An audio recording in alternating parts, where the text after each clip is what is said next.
Good. Okay, it's 6:01 p.m. and we're going to call to order the January 3rd, 2024 Board of Education meeting.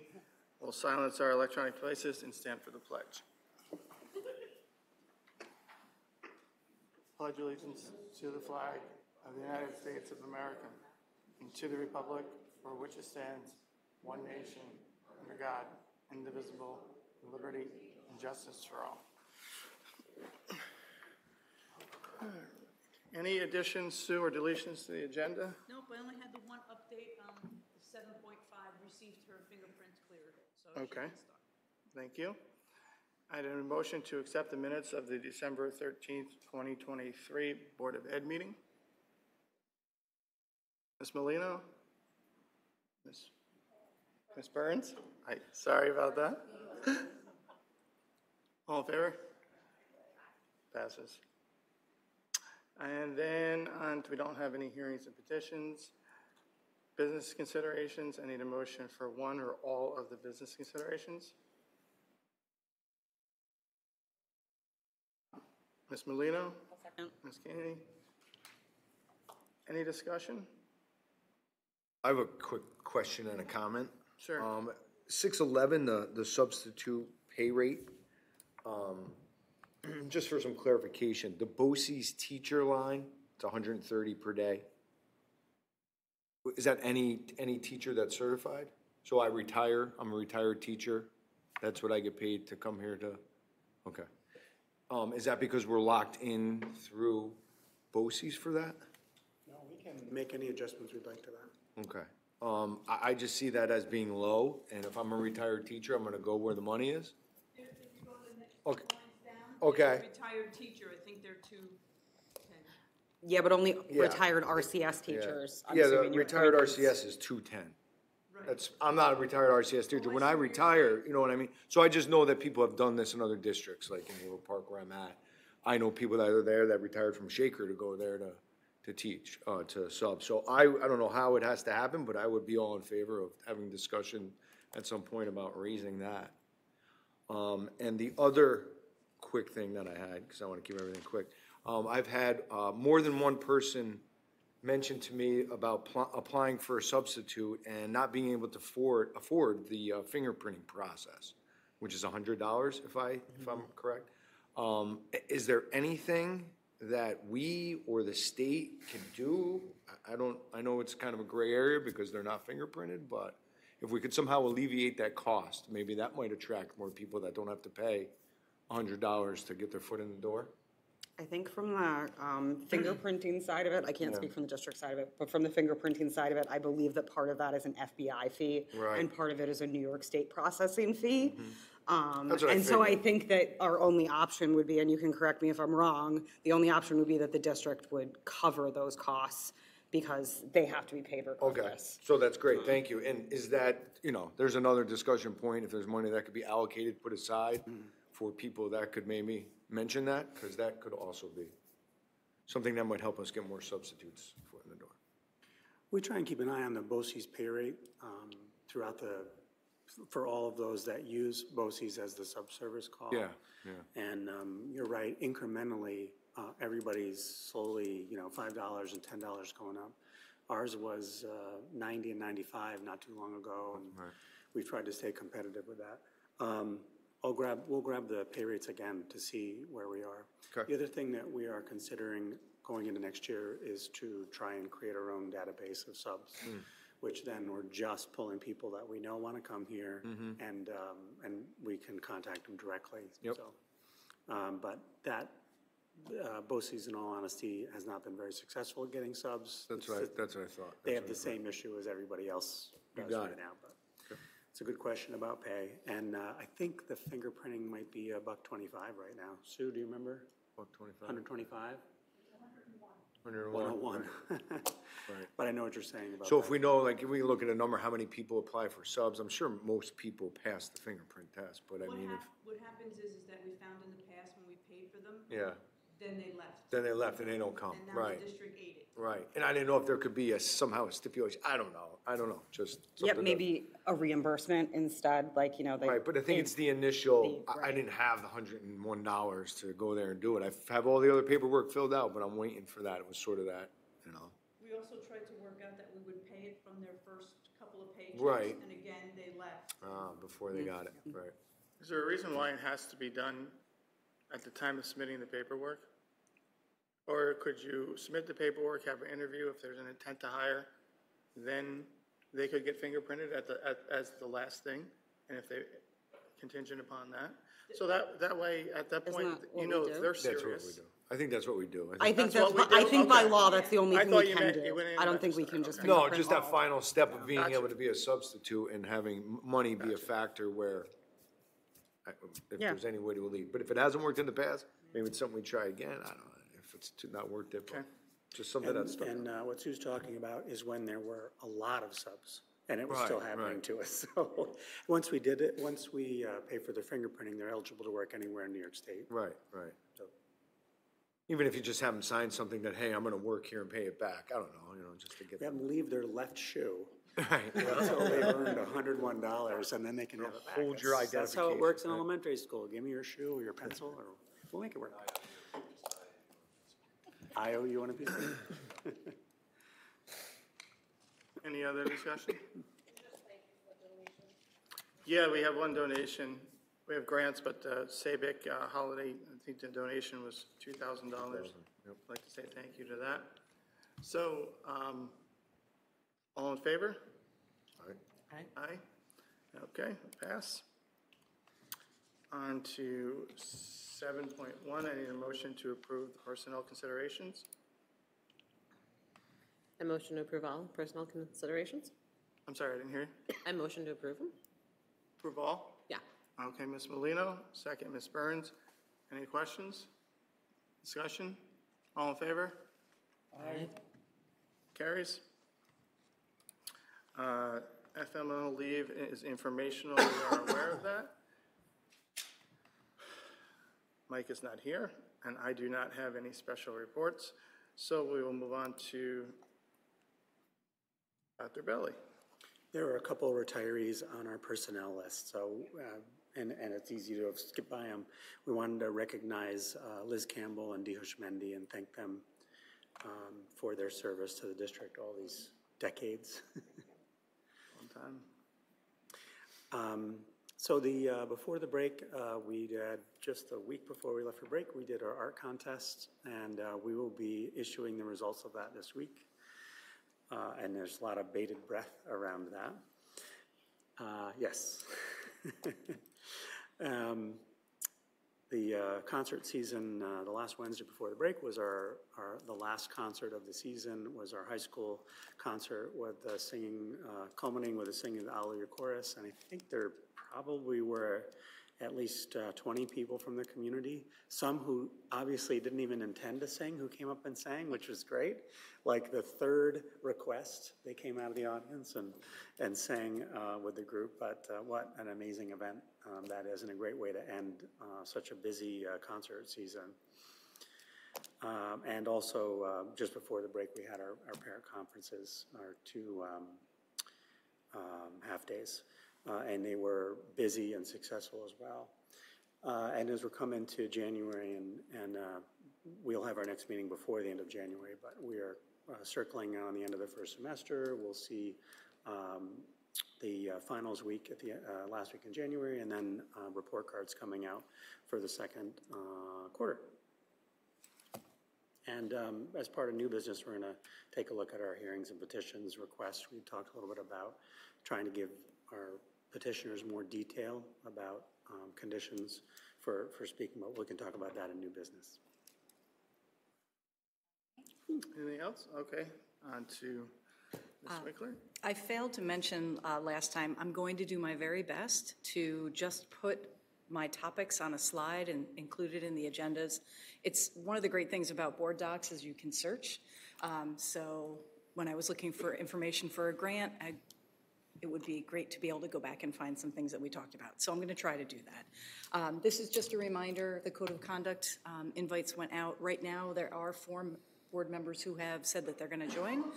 So if anyone else wants to come, we just have to decide who's just going to be an observer versus a participant, because once we get over 4, then we have a quorum. I didn't attend the last holiday concert, but I did get to one of the 5th grade concerts and the middle school concert, and it really was, it's one of my favorite times of year at any school district, just because you get to see sort of this range of abilities and kids really committed to programs that enhance their learning so much. So that was really wonderful. Plus the turnout from the community is incredible. And then the last thing, which I didn't mention at the last meeting, was I got an opportunity to visit Peter B. Dee Hushmendi had coordinated with Kelly Doggett, and I think they've done this on multiple years. Dee brought her UHS creative writing senior students down to read the children's books that they had written, and the kids were just thrilled. I mean, they were captive. They're captive audiences anyway when you read aloud to them, but they thought it was super cool to have those big kids there. So it was a really nice way to, enjoy the holiday season. So, and that's it for me. I have a quick question. I kind of, maybe I was wrong. I thought there was going to be an update on some type of reporting. On what reporting? Were we going to touch on test scores this time? Or a discussion on them? No, I don't think so. Okay. Okay. The state test scores came out. Yeah, they came out. So We have access to the school report card. So I think our hope would be to have a little more information on our hopes for moving forward. I had put it on the agenda for the Curriculum and Instruction Committee to review at our meeting on the 18th, 17th, later on this month. okay. And maybe that's a place where we can kind of make some choices about what we might want to share as, here publicly. But, I mean, everything, you're right, everything is publicly available. But there's a lot of data for us to go through as far as what Carol was able to pull, comparing to other schools, breaking it out by subgroups, so. All right. Thank you. So now we're on to Jesse. I don't have a ton. We're deep into budget season, so district leaders have met with building leaders and other directors first round to get their kind of their priorities of this upcoming school year, so we've been busy with that.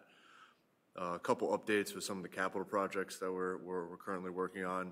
The playgrounds, we will be meeting with BBC tomorrow. The committee will finalize the playground for tomorrow, and we do have a new vendor who says, who says that we can get, once we make a decision, we can get, it will take about 8 weeks. So hopefully, he can hold to that time and we can get this installed over the summer. The 100,000 capital project with the middle school hot water tanks is still on track to be worked on over February break. And again, that's with Tri-Valley Plumbing. The $15 million project that is still up at SED, so we're hoping for soon to hear back where we are with that. It's estimated to be completed or later on this month, but I think that's pretty optimistic. It's taken a lot longer than people had estimated, so we're kind of crossing our fingers on that. What's that? Which project were you talking about? The $15 million one, that's the one for this summer. Okay. The remainder of the 2.3, which was the previous summer, all the univents in all the elementary school classrooms have been installed. We're still waiting on the pool dehumidifier, which again will be shipping in April. The hallway tile in the elementary schools have been completed. The concession stand, if you drive by on 9W, you can see it looks pretty nice. Yeah. The windows are installed. Because of weather, they've been delayed with roof work, but that's expected to be later this week. And then once they have the roof work finished, then they'll do the interior drywall and electrical work. They didn't want to do that before the roof was completed. The dugouts and fencing, again, due to weather delays, they didn't want to bring a lot of equipment on site to rip up the field. The dugouts are still slated to be delivered in March. And Shaker Flats will do the site prep later this week with the drier weather. And then also with the fencing, they're waiting a little bit longer for it to dry out a little bit. Some of these fields are still pretty wet from all this water we've gotten. Is there any questions on that? Mine is a little more specifically about the budget, and maybe this isn't the right venue, so feel free to stop me, but I've only been through one budget, so I don't know the whole process, and it was a little bit different because you hadn't really been here the whole time. When you're meeting with the buildings about their needs, is staffing a consideration, especially in reference to test scores and what we anticipate will be our areas of greatest need, and where will we be best served by placing additional staff or not having as much staff if the need isn't as great? I'm just curious if that's part of the discussion, and is that what happens in the individual meetings, or will that be a part of the presentation given to us? I mean, I can't really speak to exactly what the conversations are in the building, because that's what the directors and the principals are having. But my understanding is they meet as a building first to discuss the needs and the wants of everybody in the building. And then they come to us and say, hey, this is what was discussed, and this is what our priorities and what our needs are based on those discussions.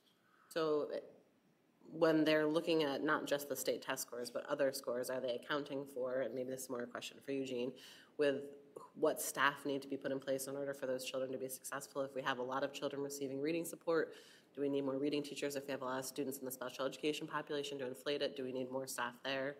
I'm just wondering what level of consideration is given to that. So we haven't gotten to that level of conversation. I think we oftentimes start with trying to get more at the root of the problem, not necessarily here's the solution, thinking about what do we need that might be different. So that might be curriculum materials, it might be professional development, it might be people, it might be manpower, but that's the kind of conversation that we'll be kind of fleshing out over the next 2 months and thinking through. Is that something we can get some information about within the budget process? Just because when our test scores are not where they should be, and when we have data that's going in the right direction, I want to see it continue to go that way. And I've said it a bunch of times, I know the state test is one test, but there's other data points that we can draw from that are more regularly occurring, like the classroom assessments and those types of things. I just want to make sure that we're putting our money and our support where it's really going to be best utilized and achieve the best results for as many students as possible, especially if they are already displaying that they're struggling or need additional assistance. I think it's going to be kind of a joint effort with kind of the ones that Jean kind of, her committees that she works with, and then the budget really, my job is support what the teachers and what the people are doing. So she'll put forth some of the stuff, that recommendations on how to complete it, and then we'll develop a financial plan to support that. Right, and I'm not saying it's solely staff, curriculum, professional development. The whole thing. The whole package. I'm not absolutely. saying that a couple extra people are going to solve a problem, but as long as we have a plan for what curriculum is going to be best for them, or if we need additional funds in that area, or if we need additional funds in support or professional development, or wherever it seems the weakness is occurring that's preventing the progression. The beginning part is more collecting the needs of everybody in one spot, and then developing more detailed plan later on. We do plan to have finance meetings before the board meetings, where we will get in more depth exactly what we're discussing. And actually, this is a good plug. Our first one will be the 30th, Sue? Yeah, so that will be virtual, so whoever would like to attend, I believe Sue sent out an invite if anybody would like to attend. And that one's going to be a little bit high-level assumptions, state aid, where we think the state aid is going to be, some of the priorities from the directors and some of the other events, because we won't have a ton of information at that point. The first one will be more of that kind of stuff. But down the line, we'll definitely get into a little bit more detail. Okay, thank you. You're welcome. Anything else, Jesse? That's all I have. I forgot to mention something that Mike probably would have mentioned, which was The board presenting mission, vision, and, I was just going to, okay, go ahead. well, I had a question. So as you were talking, I was waiting till new business. So the vision and mission statements and goals, we were going to go to each individual school today and present. But didn't realize that the elementary moved to 8 a.m. So we're going to do it on February 7th. It'll be morning and afternoon. But in those goals, in the missions, and especially the academic achievement goal, differentiated support and things like that, being that we're not rolling that out till February 7th, how are you going to incorporate that into the budget and maybe even the direction of staffing and what we need to do? So that was my question. Because you're having a meeting on the 30th, and now we're not presenting until February 7th. Does that give us enough time? Unquestionably, yeah. Okay. The budget development process will go all the way through to March, basically, so. And really, where Jesse was trying to go, and yes, great question, is we're getting all the pieces from the different departments in the elementary, middle, and high school. And it's hard to actually make those instructional decisions until we have that K-12 put together. Because like the elementary school could say, we need 12 people, and this is the direction we're going in, but that only works if everyone's willing to give up 12 people, you know? So, we've had first meetings with every building. Today was our second meeting with the middle school. We'll have our second meetings with everyone over the next couple of weeks, and we'll be poised by the time we get to the 30th to start to look at that K-12 picture. No decisions will have been made. It's just we're, putting it all in one place. Right. That's what I wondered, because it's a new vision and a new direction in some aspects. So I just wanted to make sure there was time to implement that. Okay. In reference to your statement about 12 people, if we need to create new positions, that's something that could be done within the budget and then approved or approved. If you find that you need 12 more people and nobody is able to give up those 12 people, would that be something that would be done through the budget, creating new positions and accounting for those salaries and benefits and all those associated things? Right. Yeah. Okay. We always talk about, if there's any new positions, we would absolutely bring that up in a presentation in front of the board, just so you guys are aware of those. I just know there's a lot of needs out there still from the way the world is, and want to make sure that all of that's being met.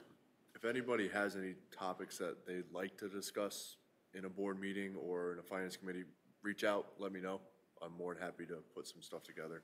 I would like to know about Close Gap and how it's being effectively utilized and what the cost of it is. It's So free. that was mine. I don't mean to interrupt, but when I asked about a report, when I was coming to Old Business and Close Gap and the social emotional learning support, I guess that's what I meant. I think it was a couple of meetings ago. I think it was said it would be presented in January. If it's being utilized, that's wonderful, and I'm glad it's a tool that we can use. If it's not, and it's served its purpose and we're ready to move on to investing in something more beneficial or in a different vein or more specific, I'd rather see us go in that direction. Or if it's part of a grant and it's just something that's associated with that, that's fine too. But if we're going to be utilizing something that some children are accessing on a daily basis, I'd like to make sure that it's actually useful. Yeah. I will tell you, the Close Gap is free, the version we're using right now. And, it is tied to at the elementary level, and that's where we're using it on a daily basis for families who opt in. It is data that they're using to inform their targets and action plans around SEL.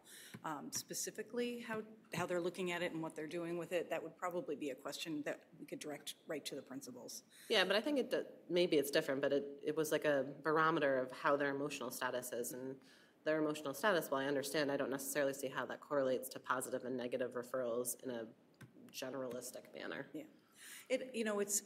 And different teachers will address it in different ways, whether it's online, but it's even, the teacher standing at the door and checking as kids come in, hey, good morning, and just reading them. And this is an opportunity for them to get just a little bit of information so that if a kid is starting off their day on the wrong foot, there's a tier 1 support right in the classroom. The teacher spends a couple more minutes with them. If it's something that's a little bit more intensive, or they might need some help, then they draw on the counselor or the social worker or the school psychologist to help and provide just a tier 1 intervention, support that child to get their day off a little bit more smoothly. And then hopefully that maybe leads to a positive referral during the day or eliminates the opportunity for them to have had a negative referral. So it's hard to say there's a direct correlation, but it definitely is a tool that they can use to address that.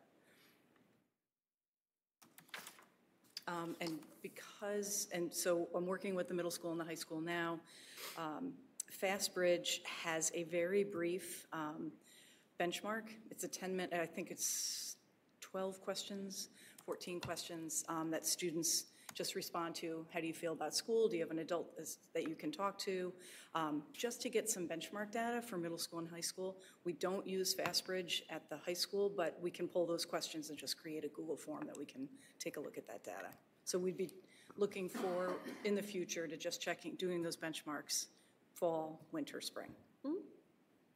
So I guess my question to that would be, in April, would we get a presentation, something like we did last year, to the board? Because a lot of this will be addressed in C&I, I'm assuming, as well. But then the full board presentation may be in April, maybe not 3 hours like it was last year, but something similar, presentation to the entire board.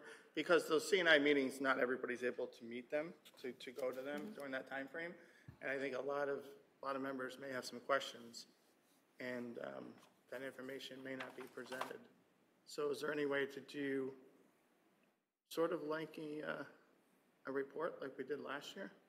Maybe not as in depth, but by where we are, where we're going, things we're doing? Yes. Okay. I do think that part of what we started this year will eliminate part of that presentation with the updates for the targets and action plans. I just think that ongoing communication, here's how we're doing, here's an update. And I did watch that It was presentation. long. It was long. I think I'd like some more information about what you would like to see, like what was important as far as priorities in that presentation.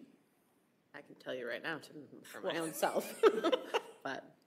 So I guess there's something we can discuss Yeah. in maybe the next meeting? Yeah. Okay. Because we have scheduled 3 budget presentations, so we can consider that, how we might tie that into one of the upcoming ones later on in the spring. For me personally, I'd like to see the direct tie between where the deficits are and what the plan is to remedy those deficits within the student population. If there are 1,200 students struggling with reading, what's the plan to help them? That's a ridiculous number, obviously. 100 students struggling with reading. Okay, 10% of them are getting RTI and whatever that is, so that there's knowledge on our part of what's occurring. And it's not because I don't think things are occurring, it's just I don't know. Yep. I have only 2 children, so I can only speak to their experiences or friends of mine's children, and they certainly don't make up the entire school population.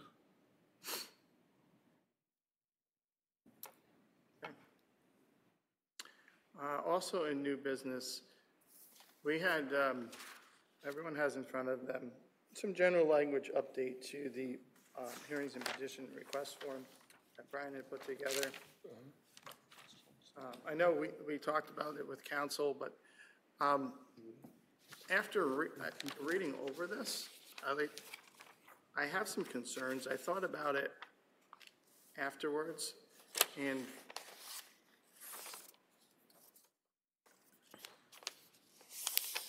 whatever we do, I just don't want it to come across as conveying the wrong thing. I don't want it to seem like, I can see it where it would come across, parents would maybe think that it's limiting their opportunity to speak, and I don't want to send that message. So that's my personal thought. So I just want to see what other people think about the verbiage in this. I'm sorry, do we know what this is, the red, what has been changed? And the black was Nothing's what? been changed yet. The petition is still as it stands. But what does the current petition look like? Everything in red is new language. Okay. Would be new. Everything in red is a new thing. All the black is what has already been. So what our council had advised us of is that if we should not, recommended not allowing people to talk about personally identifiable information, good or bad. So in other words, Mr. Jones is an awesome teacher. They're the best teacher my child has ever had. opens the door for someone saying, Mrs. Jones is the worst teacher my child has ever had. So our council's recommendation is to say, to limit comments to being general in nature. For instance, saying, I'm not satisfied with the instructional program in 3rd grade. Which is less personally identifying. There's still only 4 teachers in each grade in each building, but at least it is less identifying. So that's what the language in red, because it already said topics ordinarily limited by executive session, but what we said, we discussed is people don't know what that means. Right. Right? So trying to be more explicit by saying not your own child. Don't talk about your own child or someone else's child or a teacher or a staff member. But I know where Ed is going too. It just, in trying to explain it, it really does seem like it draws a box around, please don't talk about people. So. I just don't want to handicap the board, because on the advice from council, if we do that, we would be limited on calling out teachers and saying good things about them as well. So that's, we generally, when teachers or a summer program or something good, we'll thank them. We'll call them out and do all that. The way I was reading it, that is going to alienate us from being able to do that. So it's kind of like you take the good with the bad thing. So if we went this route, we just have to realize we would also be handicapping our ability to say nice things about people. And that's where I have a concern with that. I don't think we want to do that. I don't think it sends the right message. That's my opinion. I want to see what everyone else thinks. So I'll give you an example of how you might do it. Congratulations to all those staff who both participated in and helped to organize the summer discovery camp. They all know who they are. Correct. Without having to say their names. I just think that, we're all elected officials, right? If someone comes up here and says something and negatively and points it out, we're adults, we understand it. But then some people may come up and say some good things. So shying away from the potential bad, you have to shy away from the potential good. So that's my concern. I think by law, isn't it already written in the sand that they can't? They say that we can't say that. This is beyond us. Well, no. What I mean is, like, if we I know what you mean. I know what you mean. Right, I totally yes. get it. But isn't this another higher power telling us that we can't say things and they can't say things? Well, they can. For example, we can't executive session material.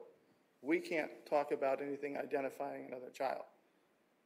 If someone comes up there and names their child or talks about their child, I don't think Ryan said, I don't know of anything that says they can't do that. I think what we're doing is we would be limiting that totally. You wouldn't be able to have someone come in, talk about a concern, an incident. If we're telling people we want to hear from them, they would not be allowed if they had an issue and they wanted to bring it to the board and say something. It's very tough on who's ever sitting in this chair, and hopefully it's Mike when that comes up, because you would have to, interject if they start naming another child or something like that.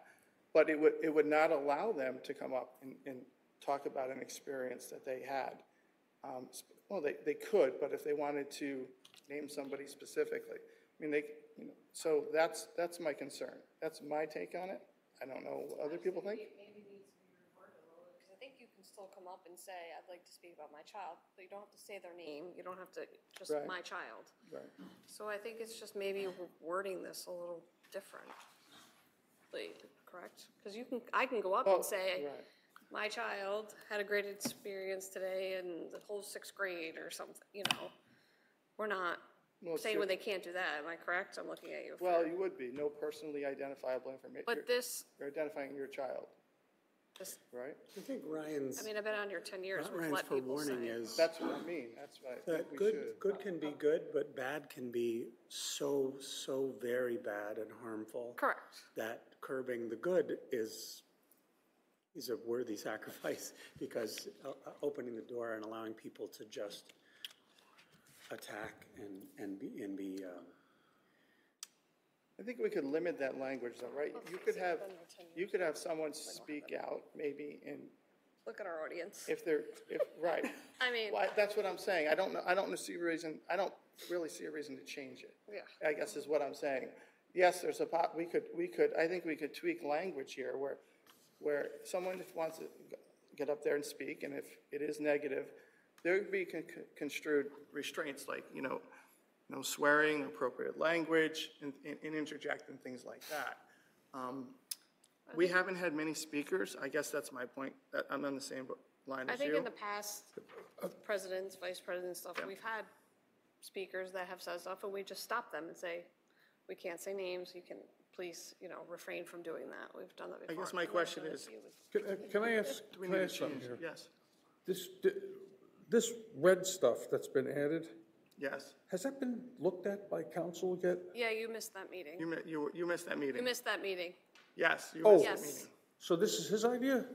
Yes. Yes. And, It's a recommendation. It's not, huh? it's a recommendation. Recommendation, I Correct. get it. But if we don't do it, We continue as we. and we end up in a jackpot, does he defend us? They're lawyers. Yes. And how much would that cost? Well, I think, Mike, what we're saying is the way it's always been, we don't get many speakers. You take the good with the bad. In order to potentially alleviate any bad, you have to, in a way, handicap any good. And I necessarily don't think that is the right message for us to be sending. If we want the public, they're not here, but if we want the public to come and tell us how they feel and things that are going on, although this from council could be a good idea, how would that be perceived by the public? I don't want it to be perceived that we're limiting their ability to speak. I agree with what you're saying, but essentially when we're saying executive session, I'm sorry, did I push the table? Sorry about that. When we're saying it can't be discussed, that falls under executive session, we are kind of talking about some of those items, maybe not all of them specifically, but there are things we can't say, so we're kind of defining what executive session material is. But here's the catch to that. The parent isn't necessarily held to not speaking. Oh. We are. So executive session material, we can't talk about. Yep. If a parent were to come up and name their own child, they could do that. I'm just So- saying if we're using the term executive session, Exactly. we're defining what we can't say. I'm not saying I agree or disagree, but to me, that's what's being, my Right, impression of that's what's what being done. we can't talk about, and we're not going to respond in open session anyways. So I guess my question was, along with what Kristen was saying, is we haven't had many speakers. Is there a reason to change? So that was kind of my question. I apologize for, I also missed the meeting with our attorney, so if any of this was kind of already discussed, I apologize. But I guess I'm curious as to why we're addressing this. Like, why are we even looking at this? Like, because as you said, in my time, I've been here for 6 months, and I don't think we've had 6 people come up to that podium. So there hasn't, and I'm not saying that there's not issues. I've seen school board meetings across the country. I think we all know that there's the possibility there. But I'm just wondering, how did we get here? So we met with council, and in general, I'm going to talk about what we talked about, but other districts have gotten into issues where when they've cut people off, they cut people off because they didn't like what they were saying. And if you can't do that, Sure. But at the same, if you're going to allow people to speak about good things, you have to allow them to speak about bad things. But that can work in the negative towards the board because I understand what Dr. Bailey's saying, we say a lot of things, we call out a coach, hey, by name and everything.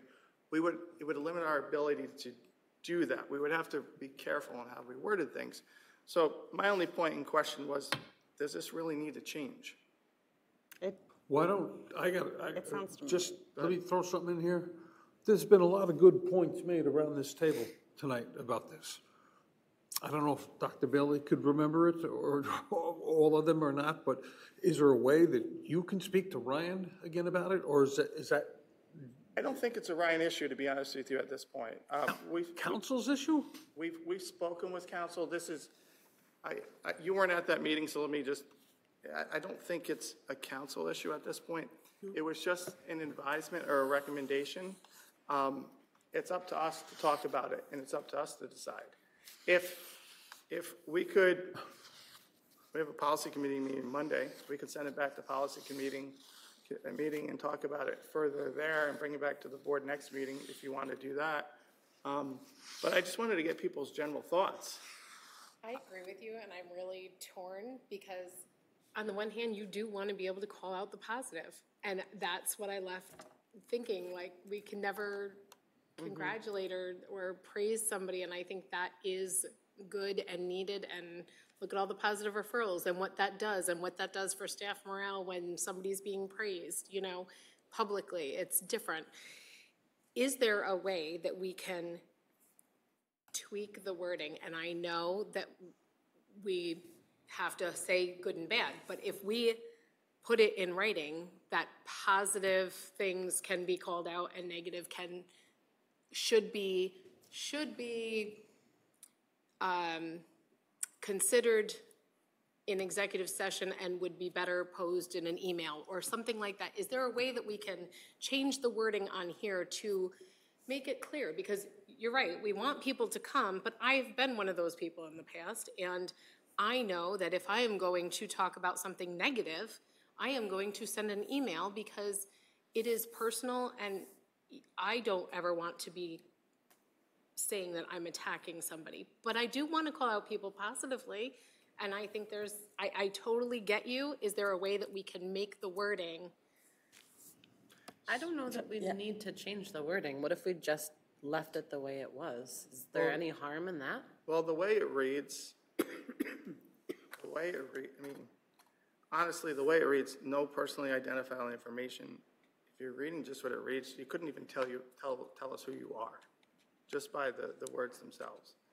I'm just not, no red stuff.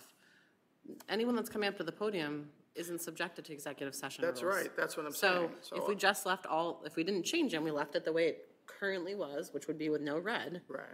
That was my point. Is there a reason, we did hear what Ryan said, but what do people think? Is it something we need to change? Well, and I appreciate your thought process on that, on kind of, you know, encouraging people to bring up positive things, but I also don't want to be discouraging people from telling us negative things.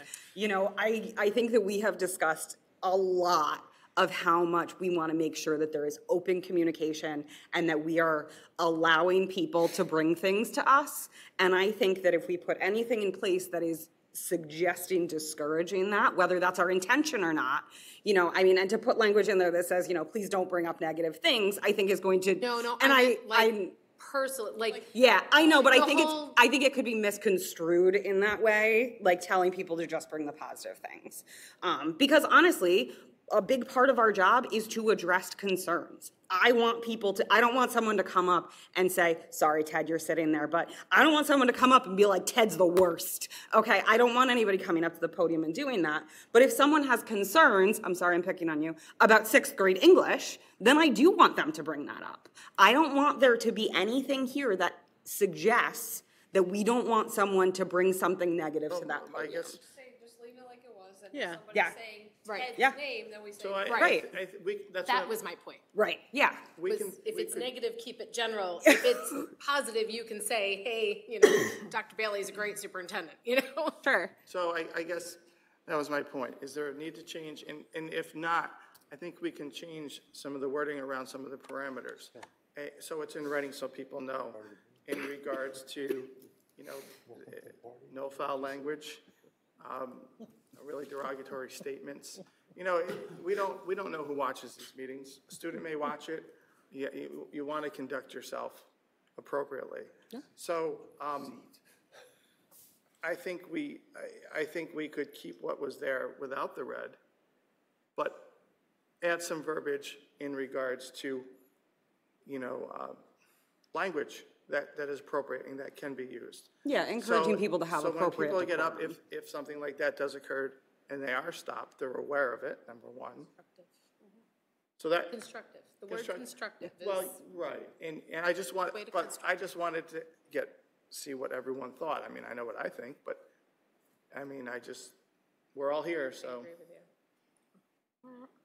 I guess, leading to my previous question, I don't see like a sort of a precipitating reason for us to be making changes to it. So, I mean, I think that it's reasonable. It has served us well enough. I mean, we are thankfully not one of those districts that often has someone coming up there and cursing us all out, because there are certainly districts that do have that.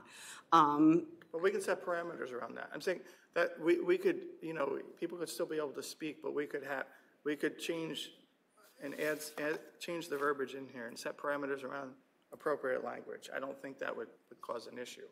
I think we're good. I think we're good. Pete, we're good? Okay. So, no, remove the red, but somehow add some verbiage in regards to derogatory statements, language. Just that way people are aware too, and there's no, hey, if they're ever stopped. Okay. Perhaps just speaking to like, respectful behavior or something like that. Maybe, I mean, I don't know that we necessarily, and I'm not saying that I'm encouraging anyone to go up there, using profanity, but maybe just sort of a generalized, like, that we expect people to behave in an appropriate and respectful manner when they are speaking at the podium. Because I think that gives us a wide enough umbrella that if someone got out of hand, not necessarily within the specific parameter of cursing or something like that, then at least it's there, but not diminishing anyone's right to speak. So we could actually work on some language Monday night, I think, in policy committee meeting, around the verbiage of that maybe, and then bring it back for the next board meeting. Yeah. Not fair? Okay. Yeah. Okay. Easy enough. Any other new business? No? Old business. What do we have on here? The independent evaluations, Jesse, you're still looking into that? Yeah, we're moving forward with that. We're moving forward with Yep. that. Okay, Which good. one, I'm sorry? Needham's gonna be doing a security assessment, and then. Thank you. I didn't want to give too much more information. No, about that's it. why I was just saying. I just didn't hear what he said. Oh, okay. I'm Okay, perfectly so we fine have with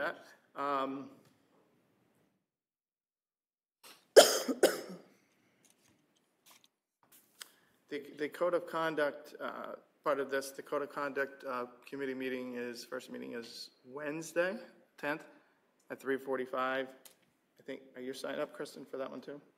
So I know you're signed up, I am signed up. Melanie, you're signed up?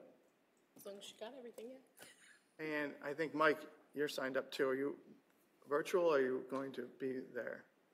It's going to be in here? Yeah.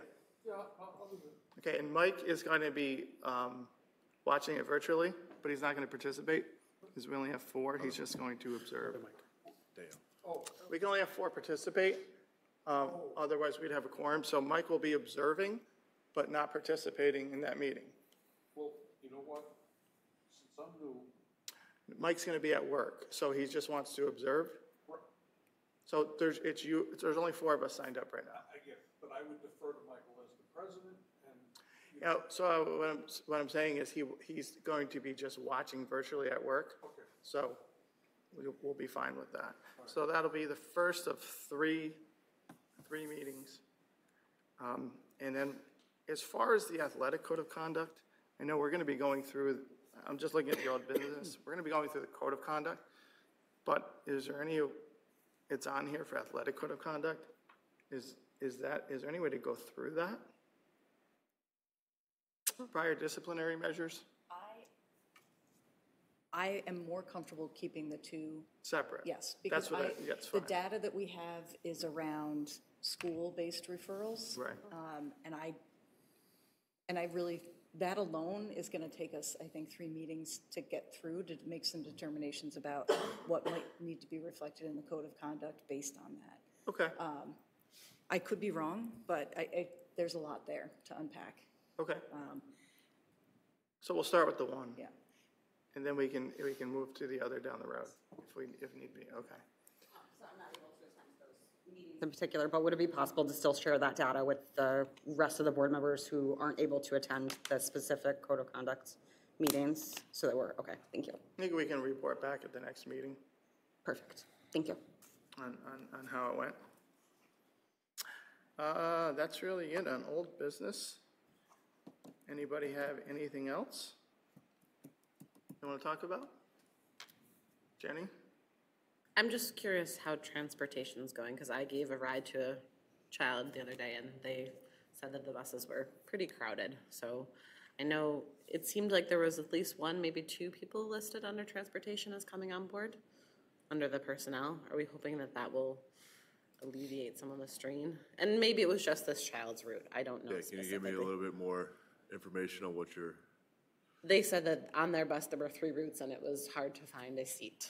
And I'd heard from my daughter that they're not allowed to bring any musical instruments on the bus, which I understand, but then maybe she was wrong. Yeah, that would be news to me. I mean, if it's a large one, like they can't, like a tuba or something like that, yeah, Right. but like a trumpet or something like that, I know my son brings it on the bus. Okay, and maybe she was wrong. Yeah. I'm certainly, But if there's more detail, exactly what you want me to look into, some days we do have to, I know today specifically, we had 7 bus drivers call out. So we had to shuttle some kids, but we would never go over the limit where kids are in the aisle or, more than the capacity of a bus ever. what is the limit and how is it different between high school and elementary? Because I'm Well, not gonna lie, so a high the schooler is limit- gonna take a lot more Right, space than an so elementary schooler. technically the limit is 3 per seat. Do they recognize that high school boys Yeah, don't but they're sit not 3 to gonna a do, seat? Craig, I've had the long conversation, Craig will not put 3 high school kids in a seat. It's just not. It's not there. reasonable. Right, and we try our best to limit that, but some circumstances we have to, we don't put the high school, middle school kids through to a seat. It's elementary school, some. It wouldn't be a whole bus, but technically capacity is 3 to a seat Right, safely. but they're generally speaking on the smaller side in comparison to a high schooler. Yes, So I would absolutely. personally feel more comfortable if you were saying 3 elementary schoolers are sitting in a seat than 3 high schoolers, especially if they play a sport or a musical instrument. Yeah. Because then you have an additional bag or an instrument, and then that's all the space there is. Yeah, absolutely. And then when we're actually planning the routes, we do not plan for obviously full capacity of every single route. It's just some circumstances we do need to go a little bit fuller when we're out 7 bus drivers in a day. And I applaud the transportation department because it seems like they're really trying incredibly hard to accommodate all the Making call it- outs, which are out of their control. People will get sick. But the student expressed that it was very, very crowded, generally speaking. Yeah, if you want to send me some more information, maybe detailed information, I'm more than happy to look into it for you. On transportation also, I know that there's this app. There are some parents who are not on the app. And I know personally, my child doesn't ride the bus very often, but a day that his brother is sick and can't drive him in, I would need to know if my child's bus route changed.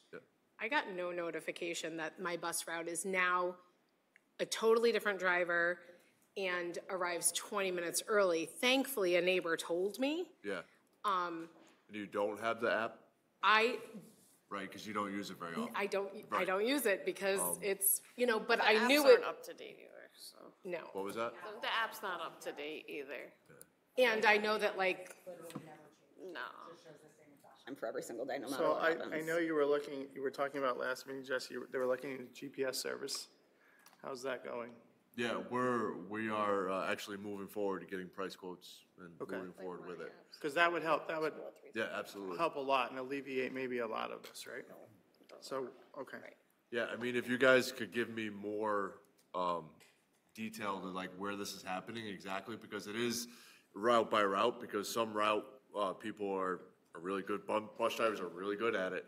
It might just be me, but I get changes all the time. I could give you a whole list of this app, how many times I get notifications from it. Again, it could be just because it's my kids on the route. I get like but- notifications like, don't forget, today's a Friday's early dismissal or half day, but like, if you look at my calendar on every single Friday, for my son, it says he gets out at 3:30 from school. They can't Fridays change are, that, I've asked about that. Yeah, that's unfortunate. I said, that's ridiculous to have a thing. 'Cause that I you showed know it to and my it's not mom, just- so Right, she it's not had just it. one Friday, it's every single Friday. Friday, I said, yes. but it's every single day that's different, and I was told that it wasn't something that So the app that's currently had the confusing. ability It's a to do. program yeah. issue. So Yep. they, Like, Yeah. I guess there were a bunch of routes changed, and kids shuffled, and so like if there's gonna be a big route change, can we at least like, put it in the Friday news or So something? you're looking for people that don't have the, just Right, kind of a because blast, yeah, absolutely. Mine is my fault. I Right? No, should no. have it. I didn't because my kid gets driven most days and it's not a big deal. But, if a lot of routes all of a sudden changed, if an email could go out and say, hey, maybe Yeah, check your a timing communication. and make sure that you're, Yeah, absolutely, it's a good suggestion, thank you. because I know there's a couple who just aren't very tech savvy Yeah. either and may not have the app. Right. But also, if you're getting notifications, Jesse, perhaps you can check in that, like, all of the bus drivers are using it. The only notifications I have ever received in that app are like, tomorrow's an early dismissal. Yeah. That's it. I've never gotten any other, I Yeah, mean, again, if you want to individually let me know where the issues that you see, we're tweaking it, right? We're getting better. So if there's certain routes that are not doing a very good job, let me know, and then I'll talk to Craig, and Craig will say, hey, listen, we're getting complaints, so Maybe we'll this get better. isn't kosher, but I get lots of updates for my son's route. Okay. Like every day if something changes. So I think great. that bus driver. That's great. Or See, that it's- team. it's- so there's it's more- definitely a difference. Because right now, without these GPSs, we're relied a lot on people. And actually my Which daughter's too. which is why we want to go to the GPS, which will Right. adjust things, and we'll say, hey, your kid's on the bus and all that kind of stuff. So we are moving towards that. Craig and I have been doing a lot of research, and it has been pretty promising. I'm actually very excited about it. I think it's going to be, change a lot of people, a lot less phone calls. Parents will be, less concerned of where my kid is, kind of thing. So hopefully get to roll that out later this year in one form, in a pilot form, and then hopefully have it all ready to go by next year. So that's what we're looking at right now. But I will absolutely update the communication on real big changing events. We can definitely work with the district office and get a kind of a blast out to those people. And then also, please let me know, or Craig know, if there are certain runs or certain things that you're seeing issues with, because we would like to correct them. I wish we could just text our bus driver. What's that? Because I they're wish I could driving. text the bus driver because I felt bad. I Yeah, called you the don't want to district. do it while they're driving. Well, though. exactly, exactly. But Yeah. there was like 3 mornings I knew my son was going to be driven into school. Yeah, And then I called the bus garage because where we live, it's rural, so I didn't want the bus driver to have to come all the way down my road if she didn't have to. And nobody picks up the phone in the office because they're busy riding the bus. Yeah. So then I'm like, sorry, she's going to have to drive by and stop and see I'm not there. So if I could just be like, hey, you're not going to be there. yeah, well, that's, I mean, again, I know I've run into the issue where my bus- high school, my my bus route's high great. school son, Put that up. he doesn't take the bus every day. He takes it Yeah. every once in a while. But I've messaged him, the office in the morning, and I said, hey, Yeah. I already had a stop right by my house, so it's not a big deal. I just give him a heads up, hey, Aiden's gonna ride the bus today, so. But again, a lot of that stuff, you just gotta let us know if there's issues. Again, if it's a personal issue, please email Craig or I or both, and we'll definitely get it corrected.